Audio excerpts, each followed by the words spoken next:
I'm preparing for PT exam. Now the big question, what sort of skill am I gonna need? আমি PT প্রস্তুতি নিতে যাচ্ছি একদম শুরু থেকে অথবা সামনে নিব। এখন আমার কি ধরনের স্কিলের দরকার? আমার কি শুধুমাত্র ইংলিশ ল্যাঙ্গুয়েজ প্রফিসিয়েন্সি থাকলেই হবে? নাকি এখানে আমার এক্সাম স্কিল এবং টেকনিক্যাল স্কিলেরও দরকার আছে? দেখুন, আমরা যদি শুধুমাত্র ইংলিশ ল্যাঙ্গুয়েজ প্রফিসিয়েন্সি এর উপরে ভিত্তি করে পিটি এক্সাম দিতে চাই তাহলে আমি একটা বিপদে পড়তে যাচ্ছি। I will be in trouble in no time. Language skills needed for PT.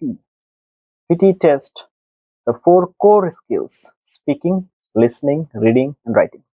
তার মানে এই চারটা স্কিল আপনি ইংরেজি ঠিকমতো বলতে পারছেন কিনা যে কোনো টপিকে, আপনি শুনে বুঝতে পারছেন কিনা, আপনি রিডিং প্যাসেজ পড়ে বুঝতে পারছেন কিনা এবং যে কোনো লেখা আপনি নিজের মতো করে লিখতে পারেন কিনা। But each depends on smaller sub skills.